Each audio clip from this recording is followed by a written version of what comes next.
Hi everyone, how are you? I've had a few people asking me to come on and share a bit about my personal journey, so I thought I would come on again tonight and share it with you all. At the age of 11 or 12, I became quite unwell. It started with what we thought was a flu, and suddenly I was becoming very anxious. I was getting heart palpitations. I didn't want to go to school. I pretty much became a school refuser. I was just constantly anxious at home. I just kept on saying, Mommy, I'm really worried and I don't know why. I get this really sick feeling in my stomach, like it was in knots. I just didn't want to do anything. Um, I just really wanted to stay in the house, stay in my room, and not engage with anyone. I didn't want to eat. I lost a dramatic amount of weight in such a short space of time. And as you can imagine, for my mom and the rest of my family, it was a very worrying time. Went to the doctors and I was diagnosed with severe anxiety disorder and panic attacks. Um, at this time, we didn't really know what panic attacks were. We didn't really recognize what was going on. And we just thought I was really sick and was just stressed with school and everything. But it became really severe. The age of 11, 12, I didn't want to live anymore. And I was being sick every time I was eating. And I didn't want to eat in the first place. It was difficult to try and get me to eat anything. I was constantly stressed. I found it really, really hard to sleep at night because I was so worried. I'd be up pacing about in the early hours of the morning. Everyone got very little sleep in the house, and I would even come into my parents' bedroom and just keep on saying, I'm really, really worried. And they just didn't know what to do at all. And we realised I was actually having a mental breakdown. And it's a really difficult time for a lot of us. Eventually, I moved school. I did help, and I experienced a lot of growth and transformation at my new school. I was finally thriving, and I went to CAMS. They were a great support for me. The social workers there were very helpful. And I got fantastic support from my doctor. I was put on medication, but the therapy really, really helped me. And yeah, I thrived at the new school, and I went to counselling the whole way through school because I was still struggling with anxiety and I guess depression as well. Depression was a part of it, but more so anxiety at this stage. I would constantly worry about everything. But at the age of 15, I actually started public speaking um, at competitions as well. So I became a competitive public speaker, and it was absolutely fantastic. At the age of 15, I came third in Northern Ireland. Now, going back a few years, I wouldn't even speak in front of a small group of people. I definitely wouldn't speak in front of my class, and I was constantly being excused from class presentations because of the amount of anxiety it gave me. So this was just phenomenal. Um, excelled in my GCSEs. I did really, really well. Um, I was becoming really proud of the young person that I was morphing into, and it was fantastic. But then I had to move school again. The school didn't have a sixth form, and that was really, really challenging. A lot of the trauma that happened around the transition from primary school to secondary school was really, really tough for me.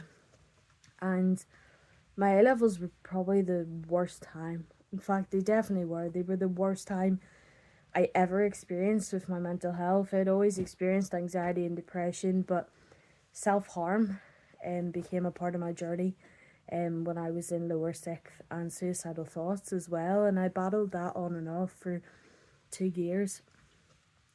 Just 10 days before I was due to sit my first A level, I tried to take my own life. Um, Never forget that day. I said to my teacher that I just wasn't feeling great and I was just gonna go home and rest. And she was like, okay. And to be honest, I had a mask up then and I could be very convincing when I wanted to be. And I just told her everything was okay, whereas in reality it wasn't. And I came home and took too many tablets. My dog was amazing. I started to feel really dizzy. Finn really helped me during that time, because I actually fell to the ground and he put his paws on my shoulders, on my pressure points, and held me down, only letting me up to lift my phone. And I rang my granny and just says, I've done something really stupid. I don't want to die, I just want the pain to end. And I think in that moment of crisis, it still gets me emotional talking about it now. But I think in that moment something really shifted within me, and I think I needed to get to that point to realize that I actually didn't want to die. I just wanted the pain to end. One of my friends actually said the other day, there's nothing stupid about that. There's nothing stupid about wanting the pain to end. And yeah, so I was taken to the hospital. Thankfully, I hadn't actually taken enough to need my stomach pumped or anything, but obviously I was in a very fragile and vulnerable place. And it was really after then that I got the support that I really, really needed. And while over the years I had counselling and things, I think I really needed this much more intense level of support that I started to receive after that point. And it was devastating. I've always been an academic. I've always thrown myself into studying, and it was a really, really tough time. But I was determined, and I sat my A-levels and I achieved 3 Bs, and I got into Queen's University. I was delighted. Got on to achieve my first class honours degree in English and Politics. And I don't say this to boast, I say this to show each and every one of you struggling with a mental illness that your life is so much more than the mental illness. It is a part of you, but ultimately it's a list of symptoms, and they don't define you. They really don't. And I think the week before Christmas really proved that to me. Again, I had an exam, and during that exam I felt like I was right back there at A-levels. I only finished half the exam. I took a really severe panic attack. Probably the most severe I've had in a long time. Felt like I was taking a heart attack. I was hyperventilating in the corridor. I rushed into the toilets. I was sick. I couldn't calm myself down, and for the second half of the exam, my mind went blank and I just stared at the screen. And you know what? I know for a fact I failed that exam because they don't give out full marks in it, and I only completed half of it, and you need 50% to pass. So I know I failed that exam. But you know what? I'm safe and I'm comfortable in that knowledge right now, because that day really showed me that actually grades don't define me. And for so long now I've been saying that, writing Facebook posts every single time exam season's coming around saying grades don't define you, but it's not that I was insincere when I said that. I think you have to really go through it to firmly believe it yourself. And my worst fear has always been failing an exam, because I think I correlated that with being a failure. And that was actually what I said. My mum had messaged me saying, how'd the exam go? And I just wrote, no, not good. So she FaceTimed me to see what was really going on. And I was sobbing, I was still hyperventilating, I was really, really struggling to even talk to her. Really, really upset. And that's why I said, Mum, I don't want you to be disappointed, I'm such a failure. And that was really tough for me. But I firmly believe that that needed to happen, because up until now, I've never failed an exam. Never known what that has felt like. And while yes, I was very upset, very anxious, low mood, I'm not gonna kind of skim over how horrible that day was, because it was horrible. It gave me such a fright. But I'm safe in the knowledge that actually failing an exam doesn't make you a failure. It just gives you more life lessons, just like everything else does. And I think I always believed that it was going to be the end of the world if I failed an exam. But guess what? It wasn't. The next day I got up, I went for a job interview and had a much better day. And I've just been joking, saying for flip's sake, anxiety's so unpredictable. Like, it was so inconvenient. Why couldn't it have just waited until the exam was over? But honestly, as cliche as it sounds, everything happens for a reason. And I think when I really put it into perspective, it really wasn't the end of the world. It's been a really difficult year. Lost my grandpa, as you all know, practically raised me with my mum and my granny, the beautiful human beings that I'm proud to call family. And yeah, I've been battling a lot of grief. There was a lot going on at work. I'm currently looking for a new job. There's just been so much going on, and I know that my granda would be proud of me regardless of what the grade said on the page. And I know that there's always another opportunity in that.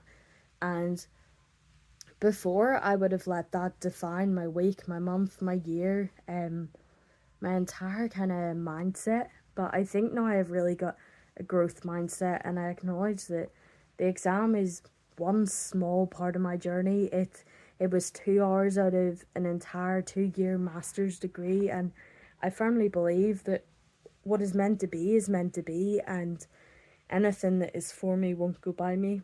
I did everything I could to control the situation. I had a float before the exam. I was feeling very calm, but when I went into the exam, I'd revised really hard, but sometimes things take over. My anxiety took over, and I'm not too sure all of the lessons in that yet, but I'm sure I will begin to find out as things unfold. And I just share my story to show you that having a mental illness doesn't define you. It's a part of you, but it's not the whole of who you are. I'm so much more than anxiety. I'm so much more than depression. I'm so much more than mood swings. I am so much more than that. And everything you need is already within you. I often say reach out, but it's also important to reach in. And you know what? When I was really, really struggling that day, the courage was within. And I was really shocked actually. Loads of people congratulated me after my exam, and I couldn't understand it. And my mum explained to me, she said, look, before you would have had a complete breakdown over that. That would have been the end of the world. You would have really, really struggled to come out of that, and it would have sent you spiraling, whereas you showed a lot of resilience. That was really tough for you. It was a trigger, it brought up a lot of trauma, but you survived that day, you kept going, you didn't let that day define the next day. And I think I realized what matters most, and that was connection. That was my family and friends who were there to bring me through those difficult times. There's a light in the darkness, and light can't exist without the darkness. We need those dark times, I think, to reveal who we really are, and also who we're not, which is sometimes as important, if not more important. Um, yeah, I've been working in mental health for the past while. Started in May 2022. I'm taking a small break and then starting a new challenge next year, and it's just magical really watching my journey unfold. I never ever thought that I would be working in mental health because of the struggles that I've had myself. But you know what?